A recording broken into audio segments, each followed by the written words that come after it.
काम में।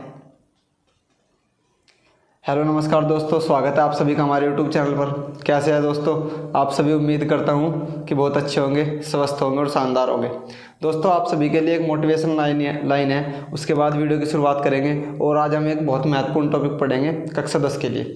दोस्तों लाइन है कि ना पूछो मेरी मंजिल कहाँ है, अभी तो सफ़र का इरादा किया है। ना पूछो मेरी मंजिल कहाँ है, अभी तो सफ़र का इरादा किया है। ना हारूंगा हौसला चाहे कुछ भी हो जाए, ना हारूंगा हौसला चाहे कुछ भी हो जाए। ये किसी और से नहीं, मैंने खुद से वादा किया है। तो दोस्तों आपको भी खुद से वादा कर लेना है, हारने का तो सवाल ही नहीं पैदा होता। एक बार वादा कर लो दोस्तों। आइए दोस्तों समझते हैं मैं आपको क्या पढ़ाने वाला हूँ। दोस्तों एक कक्षा 10 का बहुत महत्वपूर्ण टॉपिक है कि किसी भी संख्या को हम रूट के अंदर, अगर कोई संख्या है, इस तरह का सवाल होगा आपके सामने, इस तरह का सवाल आपको देखने को मिलेगा। वैसे तो मैं आपको बताऊँ, ये प्रश्नावली 1.3 है, 1.3, और इतनी ज़्यादा महत्वपूर्ण है कि कक्षा 10 में लगातार 4 सालों से आ रही है भाई बात, कि जो मैं बताऊँगा आपको वो लगातार आती है। यूँ समझो कि उसके बिना पेपर नहीं बनता। अगर वो नहीं बात आती तो पेपर अधूरा है। 4 साल से देखता आ रहा मैं, हर एग्ज़ाम में जितने भी बोर्ड्स हैं सभी में आती है, जहाँ पर एनसीईआरटी चलती है। एनसीईआरटी की ये वाली बुक करा रहा हूँ दोस्तों मैं आप सभी को। कक्षा 10 की जो नई बुक है, इस बार सिलेबस चेंज हुआ है कुछ, उसके अनुसार ये बुक करा रहा हूँ। तो दोस्तों इसका सवाल है कि सिद्ध कीजिए, पहला सवाल है सिद्ध कीजिए कि √5 एक अपरिमेय संख्या है। सिद्ध कीजिए कि √5 एक अपरिमेय संख्या है। तो देखिए दोस्तों, जिस तरह आपके सामने लिखा हुआ है कि सिद्ध कीजिए कि √5 एक अपरिमेय संख्या है। अपरिमेय संख्या आपको किस तरह सिद्ध करना है मैं आपको बताता हूँ। देखो दोस्तों, अपरिमेय संख्या वे संख्याएं होती है जिन्हें हम P/Q के रूप में नहीं लिख सकते, यानी हम P/Q के रूप में नहीं लिख पाएंगे अपरिमेय संख्याओं को। परिमेय संख्याएं वे संख्याएं होती है जिन्हें हम P/Q के रूप में लिख सकते हैं, परंतु वहाँ Q का मान 0 के बराबर नहीं होना चाहिए। क्योंकि अगर हमने P/Q करके और Q बराबर अगर 0 लिख दिया ना दोस्तों, Q बराबर अगर 0 ले लिया, तो यहाँ पे 0 होने का मतलब है कि ये सारा का सारा मान जो हो जाएगा जो अनंत हो जाएगा, इन्फिनिटी हो जाएगा। ठीक है दोस्तों, आपको पता होना चाहिए कि Q का मान 0 क्यों नहीं होता। अगर ऊपर 0 होती है तो ये सारी वैल्यू 0 हो जा, अगर नीचे 0 हो तो ये सारा का सारा अनंत हो जा। ठीक है। और परिमेय संख्या क्या होती है? जिन्हें हम P/Q के रूप में लिखा है, जिसका एक अंश और एक हर होता है। बस इतना सी कॉमन सी बात है, नॉर्मल सी बात है, आप सभी को पता होनी चाहिए। जैसे मैंने कहा सिद्ध करना कि √5 एक अपरिमेय संख्या है। अपरिमेय सिद्ध करने से पहले हमें इसे परिमेय माननी पड़ेगी। तो आप क्या करो, पहले मान लो, आप करो माना √5 एक परिमेय संख्या है। कैसी संख्या है? क्या परिमेय संख्या है भाई दोस्तों, परिमेय संख्या है, परिमेय संख्या है।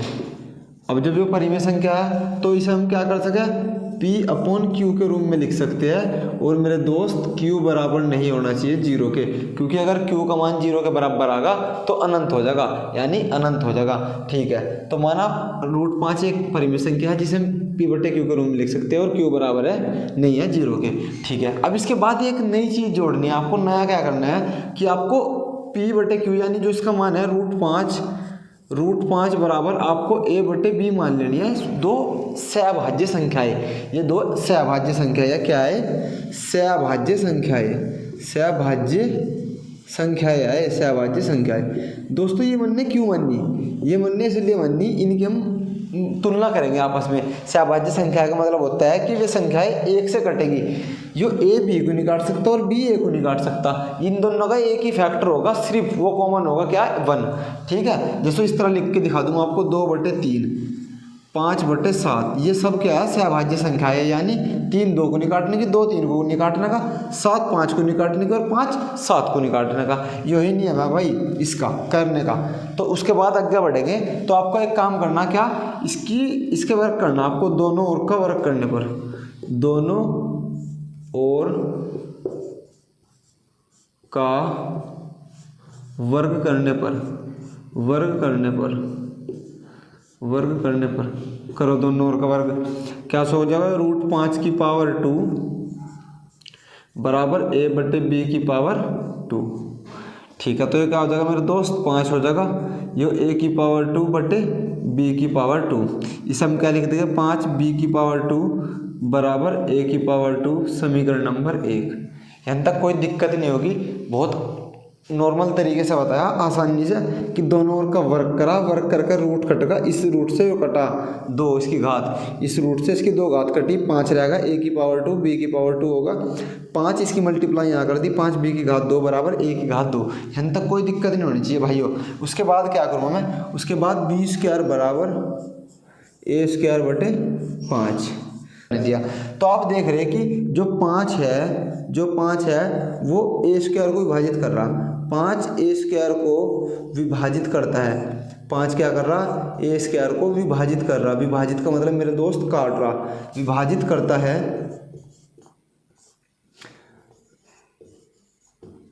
तो 5 ए को भी विभाजित करेगा, ए को भी विभाजित करेगा।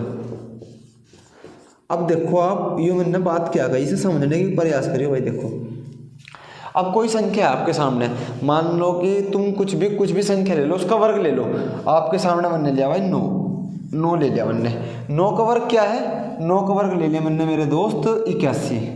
9 का वर्ग 81 है, और मैं इसे काट रहा कहीं से, इसे काट रहा मैं 3 से, 81 को मैं 3 से काट रहा।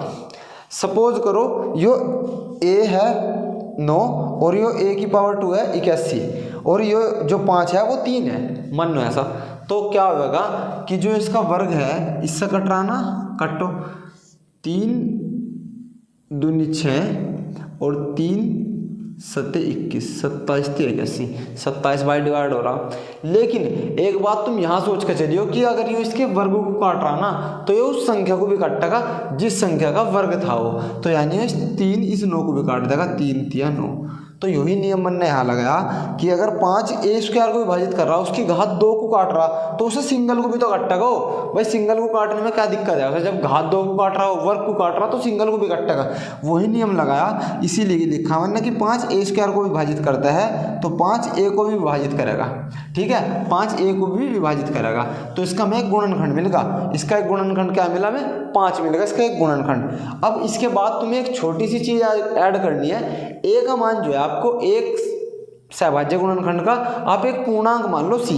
तो आप यहाँ लेके चलोगे अगली लाइन से, मतलब जिस भी आप नोटबुक में करोगे उसमें आपको लिखना है कि ए बराबर 5c, जहाँ सी एक पूर्णांक है। क्या है मेरे दोस्त, पूर्णांक है, सी यहाँ एक पूर्णांक है।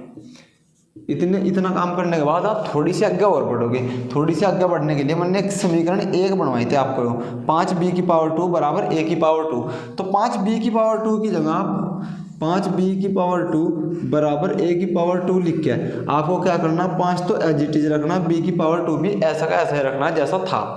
अब क्या करना, a की जगह आपको 5c रख देना, 5c की घात 2, क्योंकि यहाँ भी घात 2 हो रही तो इसकी भी घात 2 होगी, नॉर्मल सी बात है। तो 5b की घात 2 बराबर 5 5 25 c की घात 2।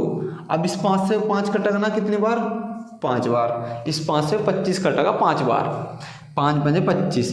अब b स्क्वायर बराबर क्या आ जाएगा, 5c की पावर 2। ठीक है मेरे दोस्त, b स्क्वायर बराबर क्या आएगा, 5c की घात 2। अब उसके बाद थोड़ा सा आगे चलेंगे, कुछ नहीं करने के, जैसा मैंने यहाँ b स्क्वायर का मान निकाला था उसी प्रकार मैं यहाँ c स्क्वायर का मान निकाल लूँगा, क्योंकि b स्क्वायर का मान मेरे पास है।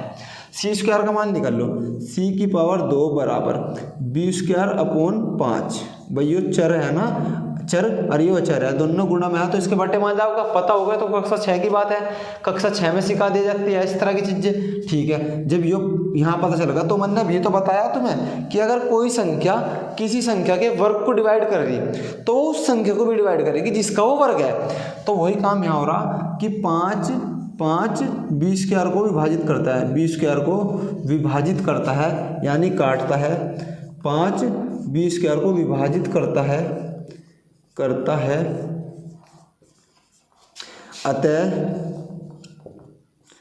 5 b को भी विभाजित करेगा, b को भी विभाजित करेगा। ठीक है मेरे दोस्त, विभाजित करेगा। अब भाई हमने तो कैसी माननी थी ये संख्या, सहभाज्य। सहभाज्य कौन सी हो गया, सहभाज्य तो वे है जो किसी से निकट थी, उनका फैक्टर 1 हो गया, लेकिन ये तो कट गई भाई दोनों, 5 से कट रही वो भी और वो भी, तो ये तो सहभाज्य नहीं हुई। तो इसका मतलब हमने गलत मान लिया, जो हमारी कल्पना थी वह कैसी थी, वह गलत थी भाई, हमने गलत मान लिया कि वो परिमेय संख्या है। ये परिमेय संख्या हो ही नहीं सकती क्योंकि ये तो कट रही। तो फिर आपको क्या करना है, फिर आपको कुछ नहीं करना, बस फिर आपको 2-3 लाइन है, हिंदी की लाइन है, आप अपनी लैंग्वेज में भी लिख सकते हो। मैं अपनी लैंग्वेज में लिख के दिखा रहा कि अतः, यहाँ लिखो ऐसा तुम, अतः हमें इससे इस तथ्य का विरोधाभास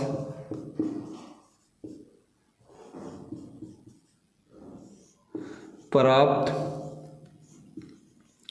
होता है कि हमने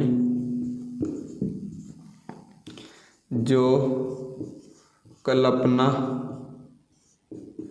की थी वह गलत थी। अतः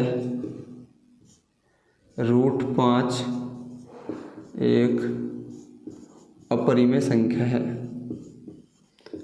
अपरिमेय संख्या है। बहुत महत्वपूर्ण टॉपिक है भाई। तो हमने क्या कर दिया, सिद्ध कर दिया, हेंस प्रूव्ड, या भाई इसे आप लिख सकते हो इति सिद्धम, इति सिद्धम।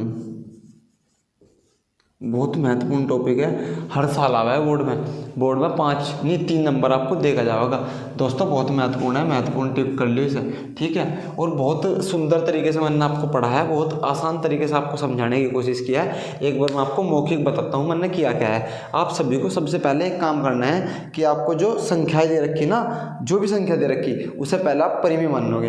परिमेय मान लोगे तो आप उसे P/Q के रूप में लिखोगे। जब P/Q के रूप में लिख लोगे तो आप Q = 0 नहीं रख सकते, ठीक है। फिर आपने 2 सहभाज्य संख्या बननी। सहभाज्य संख्या क्या होती है, A/B मान ली मैंने, जिसका फैक्टर 1 होगा, वो सहभाज्य संख्या मैंने मान ली। उसके बाद में थोड़ा आगे चला, मैंने वर्ग कर दिया। वर्ग करने के बाद मुझे पता चला कि 5 जो है वो A² को विभाजित कर रहा, तो वो A को भी विभाजित करेगा। फिर इसी प्रकार मैंने एक पूर्णांक C मान लिया। फिर मुझे पता चला कि जो 5 है वो B² को विभाजित कर रहा, तो वो B को भी विभाजित करेगा। जब वो B को विभाजित करेगा तो दोनों अलग आ गए भाई, ये तो विभाजित हो रहे यानी कट रहे, तो ये तो वे हो नहीं सकते जो मैंने माननी थी। सहभाज्य तो नहीं हो सकते क्योंकि वे तो कटते नहीं। जब ये सहभाज्य नहीं है तो इसका मतलब हमने कुछ गलत मान लिया, यानी जो हमारी कल्पना थी ना वो हमने गलत कर ली। उस कल्पना को हमें ठीक करना पड़ेगा, हमें अपनी गलती माननी पड़ेगी। और जो हमने विरोधाभास तथ्य प्राप्त करा उससे जो कल्पना गलत थी वो गलत थी। अब हम स्वीकार करते हैं कि ये संख्या कैसी है, अपरिमेय है। लेकिन स्वीकार करने से पहले इतना मैटर आपको करके दिखाना होगा। और मेरा वादा है ये सबसे आसान तरीका है मेरे दोस्त, बहुत ही आसानी से बताने की कोशिश की है। तो आप इसका स्क्रीनशॉट लो, इसे अपनी नोटबुक में उतारो। तो आइए दोस्तों इससे अगला सवाल समझते हैं। उससे अगला सवाल क्या है कि सिद्ध कीजिए कि 3 + के 2√5 एक अपरिमेय संख्या है। दोस्तों ये भी सेम वही सवाल है जो मैंने पहले कराया, बस उसमें एक सिंगल संख्या थी रूट के अंदर, इसके साथ कुछ और ऐड कर दिया है। घबराने वाली कोई बात नहीं, सेम उसी प्रकार से होगा। आपको इसे भी मान लेना है कि एक परिमेय संख्या है। तो मान लो, माना 3 + के 2√5 एक अपरिमेय संख्या है, अपरिमेय संख्या है, ये मान लिया। उसके मानने के बाद हमने क्या मानना था, उसके बाद मानने थे हमने A/B क्या थी, वे सहभाज्य संख्या A/B और मान लो। तो दोस्तों हम इसे इस तरह लिख सका कि 3 + के 2√5 बराबर A/B, और B बराबर नहीं होना चाहिए आपका कहीं के 0 के, क्योंकि अगर B = 0 का हो जाएगा तो अनंत हो जाएगा, बात खराब हो जाएगी। तो B = 0 के नहीं होना चाहिए। 3 + के 2√5 बराबर A/B, ये क्या है, ये सहभाज्य संख्या है। क्या, सहभाज्य संख्या, सहभाज्य संख्या जो एक दूसरे को नहीं काटने की आपस में।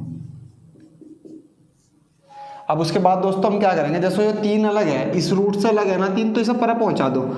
2√5 बराबर A/B - के 3, 2√5 बराबर b यानी a माइनस के 3b अपॉन b।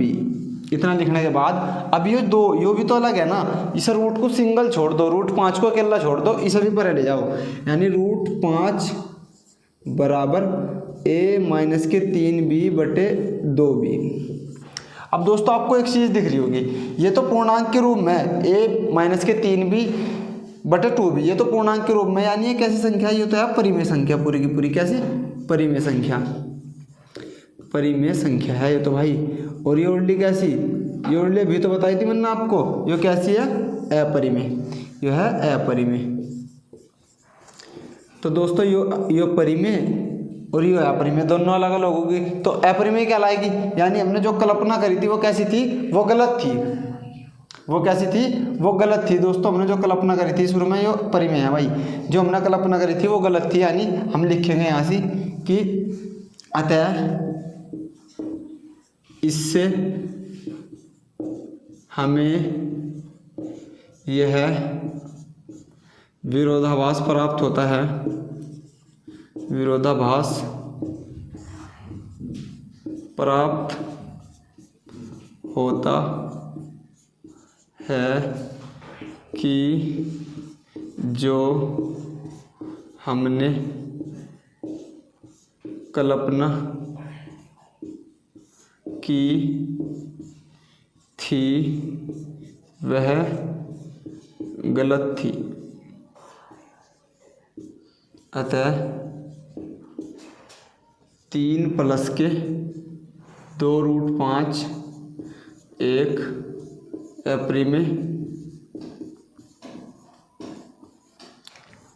संख्या है,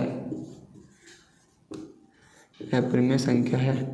तो दोस्तों ये बहुत आसान सा सवाल है जो आपको आने चाहिए, पेपर में जरूर आवे, 3 नंबर आपको दे के जाओगे, इंपॉर्टेंट है, जरूर आओगा। आप इसका भी स्क्रीनशॉट ले लो, उसके बाद अगला सवाल कराता हूँ। करे भाई बन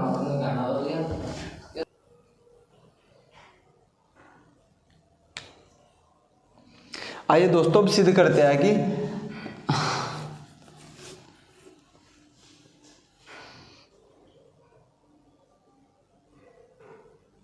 आइए दोस्तों अब इससे अगला सवाल पढ़ते हैं। इससे अगला सवाल है कि सिद्ध कीजिए कि 1/√2 एक अपरिमेय संख्या है। सेम वही प्रोसीजर है भैया कि अपरिमेय संख्या सिद्ध करनी है आपको, और मैंने बताया पेपर में जरूर आएगा, 101% आएगा, मेरी बात ध्यान रखिए। यूपी बोर्ड भी और बिहार बोर्ड दोनों बोर्ड में आता है भाई, सेम टू सेम संख्या कुछ भी देते रहेगा, आपको सारा का सारा प्रोसीजर वही अपनाना है जो मैंने शुरू में बताया आपको। तो आप क्या करोगे, आप करोगे कि माना 1/√2 एक अपरिमेय संख्या है। कैसी संख्या है, परिमेय संख्या है, सॉरी भाई, कैसी संख्या है, परिमेय संख्या है। और जब ये परिमेय संख्या होगी तो हमेशा क्या कर सके, P/Q के रूप में लिख सके, क्या के रूप में, P/Q के रूप में लिख सके, जहाँ Q बराबर नहीं होना चाहिए 0 के। ठीक है, हमने मान लिया कि 1/2 है, ये एक परिमेय संख्या है। अब इसकी हम सहभाज्य संख्या मान लेंगे, यानी गुणनखंड के रूप में सहभाज्य संख्या। इस तरह मान लो a/√2 बराबर a/b, ये क्या है, सहभाज्य संख्या है। अब इतना काम करने के बाद मैं इसकी मल्टीप्लाई यहाँ करूँगा, इसकी मल्टीप्लाई यहाँ करूँगा, यही तो करूँगा ना, यही सिखाया मैंने आपको खुद भी पता। तो b बराबर a√2 भाई। इसके बाद थोड़ा सा काम जो आपको करना वो ये करना कि दोनों ओर का वर्ग कर दो, दोनों ओर का वर्ग कर दो, करो, दोनों ओर का वर्ग करने पर, क्या करने पर, वर्ग करने पर करो भाई, दोनों साइड का वर्ग। b² बराबर a√2 यही होगा ना। तो b² = a² और 2 अलग हो जाएगा, या शुरू में लिख दो भाई, इस तरह लिख दो कि 2a², ये भी लिख सको आप। ठीक है भाई दोस्त, अब उसके बाद क्या करो, a² का मान निकाल लो, a² बराबर b²/2, a² का मान आएगा b²/2। जो शुरुआत के सवाल में कराया था √5 वाले में, वही सेम कंडीशन बन के आ गई कि जो 2 है वो b² को विभाजित कर रहा, जब वो b² को विभाजित कर रहा तो भाइयों b को विभाजित करेगा। तो आप लिख दो इसे समीकरण, यहाँ एक मान के आप लिख दो कि ये लिखो 2b² को विभाजित करता है, 2b² को विभाजित करता है, क्या करता है, विभाजित यानी काटता है भाई, विभाजित करता है। अतः 2b को भी विभाजित करेगा, b को भी विभाजित करेगा, विभाजित करेगा। इतनी बात लिखी, इतनी बात लिखने के बाद आप क्या करो, अब मैंने बताया था जब इस तरह से कोई संख्या विभाजित हो जा तो आप दूसरी संख्या मान लेते हैं एक पूर्णांक अलग। किसकी जगह मानेंगे अब को पूर्णांक, अब को पूर्णांक मानेंगे हम b की जगह, क्योंकि हमारा b विभाजित होगा, b विभाजित होगा ना तो b की जगह ही मानेंगे। तो हम क्या मान लेंगे भाई, इस तरह से करके, वहां तो मानना था हमने a की जगह, यहाँ मानेंगे b की जगह। b बराबर 2c, जहां c एक पूर्णांक है, c एक क्या है, पूर्णांक है। ठीक है दोस्त, याद रखेगा हमेशा, c क्या है, एक पूर्णांक है। आ जाओ इस वाले समीकरण में मान रखो कहीं का b का। ये समीकरण क्या है, b² बराबर 2a², 2a²। ठीक है, यहाँ लिखो 2c की पावर 2, 2c की पावर 2 बराबर 2a की पावर 2। ठीक है दोस्त, 2c की पावर 2, 2a की पावर 2, ये कितना हो जाएगा, 4c की पावर 2 बराबर 2a की पावर 2। 2 से 2 बार कट जाएगा, 4 कट जाएगा ना, सभी पाता होगा तो काम। ठीक है, ये बचा मेरा 2c की पावर 2 बराबर a², यानी c की पावर 2 बराबर a की पावर 2 बटे 2। ठीक है दोस्त, बहुत आसान सी चीज़ है मेरे भाई, एक बार पढ़ कर तो देखो, सारा का सारा दिमाग में आ जाएगा, बड़े आसानी से छापे आओगे पेपर में, बस समझते रहो जिस तरह मैं बता रहा आसानी से। ठीक है, तो आपको फिर पता चला, ये बातें तो आपको याद हो जाएगी कि क्यों विभाजित कर रहा। मैंने पहले ही समझाया था कि अगर कोई संख्या किसी संख्या के वर्ग को विभाजित कर रही तो वो संख्या उस संख्या को विभाजित करेगी जिसका वो वर्ग है। तो वही काम यहाँ हो रहा कि अगर 2a² को विभाजित कर रहा तो 2a को भी विभाजित करेगा भाई। लिखो यहाँ, अतः 2a² को विभाजित करता है, 2a² को विभाजित करता है, विभाजित करता है।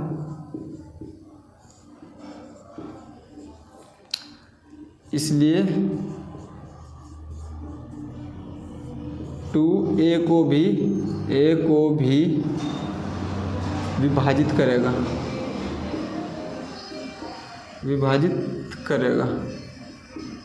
तो जब इसे विभाजित करेगा तो इसे अभाज्य गुणनखंड नहीं है, क्योंकि सहभाज्य गुणनखंड तो वे होवे जो या तो एक से कटा है या स्वयं से कटा है, ये तो दोनों एक दूसरे से कट रहे। तो जब एक दूसरे से दो से कट रहे तो फिर क्या करो, फिर कुछ नहीं, फिर वही गलती मानना पड़ी कि भाई हमने गलती कर दी, उसे परिमेय मान ली, वो परिमेय नहीं थी, वो तो अपरिमेय थी, हमारे से गलती होगी। तो लिखो कि इससे यह तथ्य प्राप्त होता है, इससे यह तथ्य प्राप्त होता है, तथ्य प्राप्त होता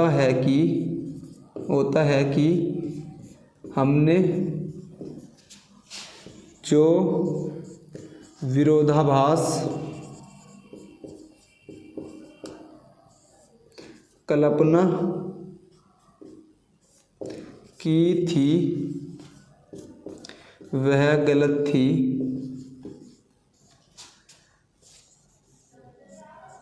अतः 1/√2 एक अपरिमेय संख्या है, एक अपरिमेय संख्या है। तो मित्र हमेशा याद रखोगे एक अपरिमेय संख्या है। तो ये क्या होगा हमारा, हैंस प्रूव्ड होगा, हैंस प्रूव्ड यानी सिद्ध होगी बात, इति सिद्धम, इति सिद्धम। बहुत आसान सी चीज़ें है, बहुत ही आसानी से पढ़ा दूंगा, बहुत ही आसानी से आपके दिमाग में डाल दूंगा। बस आपको मेरे साथ कंसिस्टेंसी के साथ पढ़ते चलना है, और जो बात मैं लिखवा रहा ना ये लिखते चलना है। मैं कहूँ ना कि स्क्रीनशॉट लेना, तो आपको स्क्रीनशॉट ही लेना है, स्क्रीनशॉट लेकर अपनी नोटबुक में उतारना है। जो बात लिख रहा मैं ये भी नोट करते चलियो। तो भाई इसका भी स्क्रीनशॉट ले लो। चलो आइए दोस्तों एक्सरसाइज का लास्ट सवाल समझते हैं। लास्ट सवाल भी पहले की तरह ही है जैसे पहले थे कि सिद्ध कीजिए कि 6 प्लस के रूट 2 एक अपरिमेय संख्या है। आपको कई बार आपने अपरिमेय सिद्ध कर लिया इससे पहले, अगर आपने वीडियो देखी पूरी तो अब आपको फिर वही प्रोसीजर अपनाना है, फिर वही तरीका अपनाना है। जितनी बार अपनाओगे उतना ज़्यादा फायदा है क्योंकि प्रैक्टिस उतनी ज़्यादा होती चली जाएगी। आ जाओ तो सिद्ध कीजिए कि 6 प्लस के रूट 2 एक अपरिमेय संख्या है। तो दोस्तों पुनः आपको वही करना है कि आपको मान लेना है कि ये एक परिमेय संख्या है। माना 6 प्लस के रूट 2, 6 प्लस के रूट 2 एक परिमेय संख्या है। क्या है? एक परिमेय संख्या है।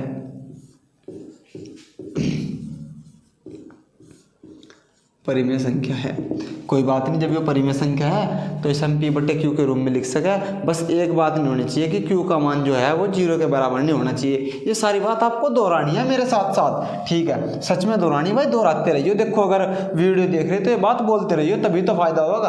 आ जाओ उसके बाद आगे चलते हैं, थोड़ा आगे चले कि इसके हम सहभाज्य संख्या मान लेंगे। 6 प्लस के रूट 2 बराबर क्या है? ए बटे बी। ए बटे बी है क्या? सहभाज्य संख्या है। सहभाज्य संख्या का मतलब वे एक से कटेगी, स्वयं से नहीं कटने की। यानी जो अपर की संख्या है वो निचली संख्या से नहीं कटने की और जो निचली संख्या है वो ऊपरली संख्या से नहीं कटने की। इस तरह की चीजें है सहभाज्य का मतलब, ठीक है? अब ये अलग है, ये अलग है, तो इसे इधर पहुंचा दो भाई। रूट 2 बराबर ए बटे बी माइनस के 6, ऐसा ही तो कुछ होगा, ठीक है? अब क्या करूँ? रूट 2 बराबर ए माइनस के 6b अपॉन मेरे दोस्त बी। अब आपको पता चल रहा होगा कि ये तो परिमेय संख्या है, ये अपरिमेय है। ये तो गलत होगी बात भैया, एक तरफ परिमेय एक तरफ अपरिमेय, ऐसा तो नहीं चलना का काम, ऐसा तो गलत हो जाएगा। तो ये कैसी संख्या है? अपरिमेय। भाई रूट के अंदर है ना, तो ये तो अपरिमेय होगी, अपरिमेय। और ये कैसी है? परिमेय। ये होगी परिमेय, ठीक है? परिमेय और अपरिमेय होगी। तो क्या करना है, हमें पता चलेगा कि जो LHS है वो बराबर नहीं है RHS के। तो जो हमने कल्पना करी थी वो क्या थी? गलत थी। तो लिख दो, अतः जो हमारी कल्पना थी, जो हमारी विरोधाभास, जो हमारी विरोधाभास कल्पना थी, कल्पना की थी, वह गलत थी या गलत है? वह गलत है। अतः 6 प्लस के रूट 2 एक अपरिमेय संख्या है, एक अपरिमेय संख्या है, एक अपरिमेय संख्या है। तो दोस्तों क्या होगा? हैंस प्रूव्ड होगा या इति सिद्धम, इति सिद्धम। तो दोस्तों आपका चैप्टर ही खत्म होगा आज। वास्तविक संख्याएं जो नई बुक में है, वास्तविक संख्याएं जो नई बुक में आपको वो चैप्टर ही खत्म होगा। उसके बाद आपका कुछ नहीं है इसमें। उसके बाद आपका नया चैप्टर है बहुपद। बहुपद नया चैप्टर मैं आपको कराऊंगा। मैंने आपसे कई बार कहा है कि आपके कॉलेज में कोई सी बुक चल रही हो आप उसे ना पढ़ियो, आप NCERT की बुक से पढ़ियो, क्योंकि NCERT की बुक से ही पेपर बनता है। जब सरकार ने NCERT कोर्स लागू कर रखा है NEP 2020 के अंतर्गत, तो आपको वही फॉलो करनी है। और इस बार तो 2025 में जो बोर्ड का एग्जाम आएगा वो जो बुक थी अब पहले थोड़ी मोटी थी, लेकिन अब थोड़ी और पतली हो गई, यानी इसमें से कुछ चीज़ें हट गई। तो इसलिए मैं नई बुक प्रेफर कर रहा, नई बुक की पढ़ा रहा। कुछ वीडियो आपको पहले मिल जाएगी, लेकिन वो पुरानी बुक की है। और मेरा मानना है कि जो चीज़ सरकार ने हटा दी वो पूछने की नहीं। भाई जो चीज़ हमारे सिलेबस में नहीं है वो कैसे पूछ लेगा? तो आप नई बुक से पढ़ो, इन वाली वीडियो से पढ़ो हमारी, या कोई और पढ़ा रहा हो जो नई वीडियो से पढ़ा रहा हो, नई बुक से पढ़ा रहा हो, जिसने नई वीडियो बनाई हो इसी बार, उससे पढ़ो दोस्तों। तो दोस्तों आपको अगर वीडियो पसंद आ रही है तो आप चैनल को शेयर भी कर सकते हैं, सब्सक्राइब तो आप कर ही सकते हैं और लाइक भी कर सकते हैं। दोस्तों आप इन चीज़ों को आराम से पढ़ते चलो, आप इनका स्क्रीनशॉट लेते चलो, आप इन्हें उतारते चलो। मैं सच कह रहा, आप सच में बहुत अच्छे नंबर प्राप्त करोगे, आप गणित में बहुत अच्छा स्कोर कर पाओगे। जो बच्चा ऑफलाइन ट्यूशन जा रहा उससे बेस्ट आप ऑनलाइन ही कर सकते हो, क्योंकि ऑनलाइन पढ़ना आसान है। ऑफलाइन तो आपको बहुत यूँ समझो आप एक भी दिन की छुट्टी मार दो तो आपका बहुत सारा छूट जाता है, लेकिन ऑनलाइन में आप वो सब रिकवर कर सकते हो। और मैं आपसे वादा कर रहा कि मैं इस पूरी बुक की एक एक वीडियो आपको दूंगा, बाद में प्रैक्टिस के लिए भी कुछ वीडियो दूंगा अनसोल्ड में से देख देख के कहीं कहीं से, जो पिछले साल के पेपर में क्वेश्चन आया वे सब कराऊंगा। तो बस आप चैनल को सपोर्ट करते रहिए और अपना ख्याल रखिए, अपनों का ख्याल रखिए, हंसते रहिए, मुस्कुराते रहिए। कल को फिर एक मुलाकात होगी आपसे एक दूसरी वीडियो के साथ ऐसी, शायद या तो इसकी कराऊँ या किसी और सब्जेक्ट की कराऊँ, लेकिन कराऊंगा जरूर। तो दोस्तों तब तक के लिए जय हिंद, नमस्ते।